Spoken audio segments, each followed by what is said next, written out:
Okay, good evening everyone. Good evening. Welcome to Dodo Modern Poets 25th anniversary celebration. We performed all over the UK, the Edinburgh Festival, we performed in Ireland, we performed in St Ives, we performed in Hastings, you name it. Over the last 25 years we've trawled the length and breadth of these islands to take poetry to people, bring new poets to the attention of the local audiences also. But we're delighted to return to our home of Merton, where we started on the 15th of July 1989 in someone's house actually in Carshalton, just by the Eco Park. Her name was Karen, a puppeteer, and she kindly invited us to put a show on there. So we've gone from a little house in Carshalton to a much bigger house by the lovely River Wander, the beautiful Colour House Theatre, which, as you know, was the print house for Liberty, the textiles manufacturer, who, like us, are still going strong. So, welcome to Dodo Modern Poets. And we've got a great lineup for you tonight. We have Project Adorno, previewing their Edinburgh show. We have Sue Johns, great Cornish poet. Ardella Jones from down the road. PRMurry, who is going to be on in a moment. Francis White, and myself, I'm Patrick Cunane. First I'd like to welcome PRMurry. He is, as well as being a poet, he's a sculptor, a painter. I've known Pete since 1980, so we've been together a while doing this kind of stuff, shouting in the night really. He's got two books on sale, or a book on sale, called Son of the Glowing Night Soil of the Concealed Emu, okay? And that's £5 on sale in the interval. Please buy a copy. He badly needs the money, as we all do. So please put your hands together for PRMurry.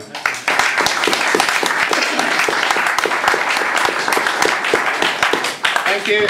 I'd like to start off with a poem that I wrote recently.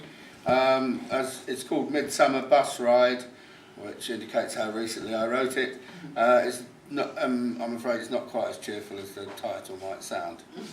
There is nowhere to sit down on this red London double-decker bus at 7:30 on a Saturday morning. 70 wage slaves are already sitting and 20 others are standing.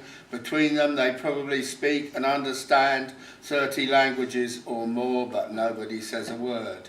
They all have long journeys behind them and long journeys before them, sucked into central London every day, like stars into a black hole or soapsuds into a plug hole, to wait at tables, to prepare food, to fill shelves, to mop dirty floors.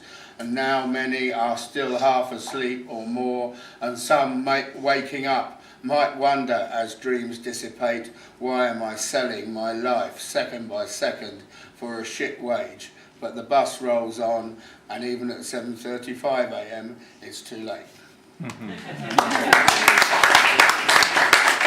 Okay, after that I'm going on to my couple of my more favourite topics, which is, and the real topic is what poetry should be about, which is menswear and apocalypse. And we'll start off with menswear. We'll start chronologically with a poem about the nappy and how not to wash it.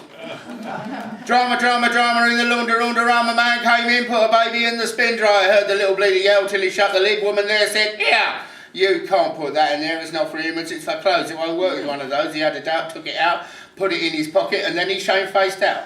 Laundry lady sat and stared, sensed her eyes and buff on there. "I told him, yes, I said you was there, and so was Ethel. Can't dry them, they're much too brittle. Machine stops and starts to whistle. No, can't dry them, can't dry those. He must be foreign, I suppose. Everybody knows if you put them in a spin dryer instead of by a gas fire, babies get morose."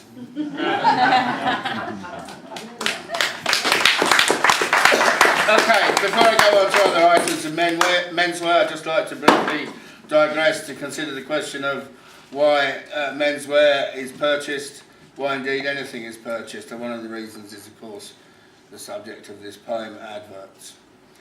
The people who wish to make you buy are scabless, clean and smiling, without discharges, problems or pimples. They sell you frozen slices from their nice lives. They do things for their nice husbands. They provide things for their nice wives, and by some unseen process reproduce perfect model children who smilingly consume bowls of cereal and sometimes have plasters caringly stuck on them. The parents travel every evening on deserted roads in new cars across the high Sierra to dinner parties where character actors recommend brands of sherry to them. They can go on holiday whenever they want. They use soft toilet paper, but they never shit. And the worst thing that can ever happen to them is a headache, which pills instantly cure. I wish my life could be like theirs, but no matter how many things I buy, I've still got discharges, problems, pimples and an egg stain on my shirt, and I always keep falling over whenever I try to run down a beach in slow motion. The things I buy get tarnished by my life.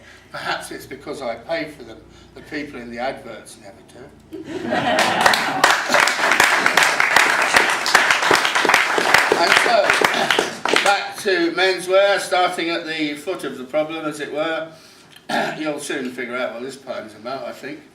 Sock, sock, sock, emergency, there are no socks upon my feet, there are no socks that I can see. Sock, sock, socks, immediately. Woke up in the morning, birds are singing in the tree, but I see toes in front of me. So I seek socks with urgency. Sock, sock, sock, emergency, there are no socks upon my feet, there are no socks that I can see. Sock, sock, socks, immediately. My socks are vermin dirty or my socks are soaking wet, but I gotta wear them or go barefoot. I gotta mark absence of hosiery. It's a sock, sock, sock, emergency. There are no socks upon my feet. There are no socks that I can see. Socks, socks, socks, immediately. But am I gonna sit until my feet grow fur? No, I'm gonna get up, get going, be a sock entrepreneur. Sock, sock, sock, emergency. There are no socks upon my feet. There are no socks that I can see, so I'm going to start a sock factory, going to raise some capital, going to go it alone, get them third world kids knitting in a free trade zone. Sock, sock, sock, emergency. There are no socks upon my feet. There are no socks that I can see. Make more socks immediately. Now I've started moving, I ain't going to stop like a shark in the water. Keep swimming or I drop. I won't let anyone else make any socks. It's a sock, sock, sock. Emergency. You've all got to buy your socks from me. I've wiped out competition, so now you see I'm a sock, sock, sock monopoly.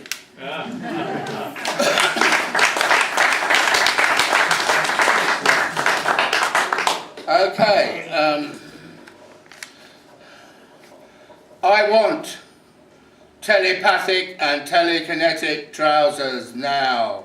I want truths that can think, I want strides that don't shrink away from the intellectual effort of obeying my unspoken commands that climb up my legs smoothly and coolly without any word from my mouth or tug from my hands.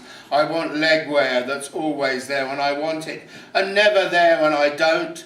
As a youth, I never thought of trousers in terms of on and off, but age and arthritis have changed the nature of the leg-cladding game. Getting dressed and undressed is now a ruthless 15-round wrestling match as I curse and swear and sometimes tear at those obstinate tubes of cloth. My feet get stuck inside them, my knees go crick and crack as I clutch the wall in case I fall like a tortoise onto my back. But tortoises don't wear trousers. They have more sense than aged old apes. They go around nude as perhaps I should, or wear a skirt or a kilt or a cape, instead of fighting my trousers in a daily attritional war which I can't win and neither can they. Till we both exist no more, I'll be cremated in my trousers.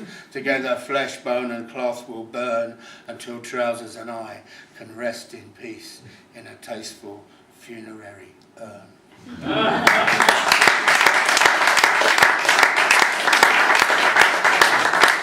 This is about the days when I was slim and I could afford a decent tailor.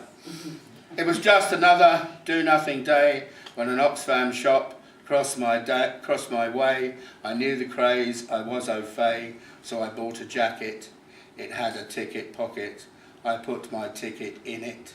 Now I'm hip, I'm really mellow, real snappy, a well-dressed fellow. I dress even better than Elvis Costello, because I've got a jacket, it's got a ticket pocket, I put my ticket in it. No more hassles waiting in the queue, it doesn't matter if it's the bus or the tube. When I get my ticket, I know what to do, because I've got a jacket, it's got a ticket pocket, I put my ticket in it. No more hassles eating in the cafe. If I don't finish my beef burger, I just laugh. I've got somewhere to put the other half, because I've got a jacket. It's got a ticket pocket. I put half a beef burger in it.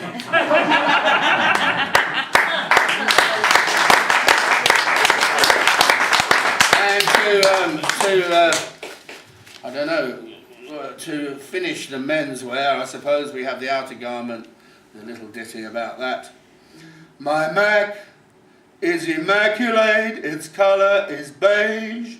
It makes other Mac owners feel jealousy and rage. My Mac is immaculate, it's almost waterproof as well, and words can only just express the Mac way it Mac excels.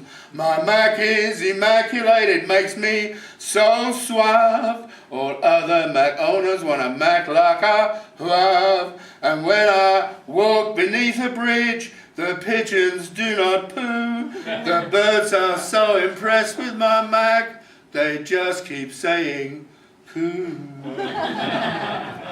Okay, and so that's the end of the menswear. And now, after the end of the menswear, it's time for the end of everything, apocalypse. Some people may think apocalypse is coming due to global warming, due to the efforts of the Israeli Defence Force, or due to Ebola's virus, but none of these things are going to finish us off. This is what is. A friend of mine the other day was catching a bus. It drew up. I said, "This one will get you to Tooting all right." "Don't live in Tooting," he replied, "live in Crystal Palace." The bus drew away.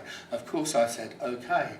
I bit my lip, I'd nearly let it slip, but after so long of keeping the terrible secret, I can't stand it. I've got to let it out. I can't stand it. I've got to shout it out. Tooting is mutating. There it is. I'll say it again. The terrible words burned like a brand in my brain. Tooting is mutating. See, there was this train light going down South Lake to be dumped in the Channel Lake in retaliation for all those golden delicious that the frogs send over here. It was full of nuclear waste.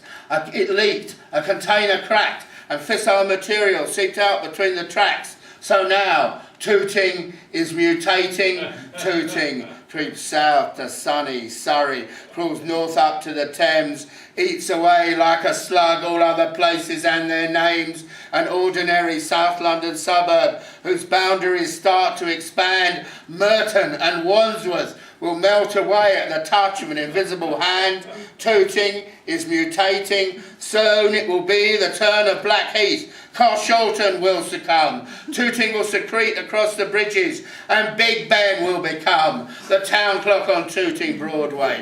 Tooting will control its hands, because Tooting is mutating. Fields and farms and factories will fall under Tooting's sway. Tooting will expand and eat the land. Nothing can stand in its way. There'll be no more Eiffel Tower, no more Notre Dame, no White House, no Kremlin, no pagodas in old Siam. Tooting is mutating. No more India, no Africa, no China, no Japan. Tooting will be worldwide. Tooting will just be I am. And then, when Tooting is global, when Tooting is every place, Tooting will enter a reproductive phase and shoot spores out into space.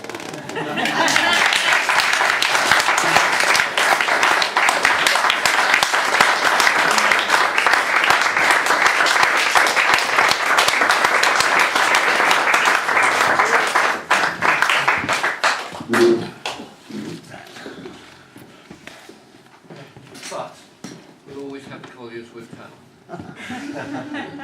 And the Collierswood Tower is another Evoke winner, isn't it? Well, on that, Pete leaves us on that bombshell. Quite literally, ladies and gentlemen. More applause, please, for a great PRMurry.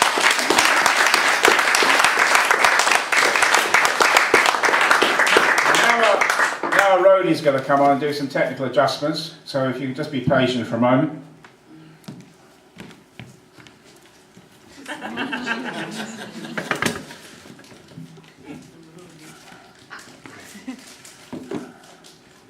At my age, a limousine should take me here, a Swedish model should serve me champagne and canapes, and an actor should read my poems, but that isn't going to happen.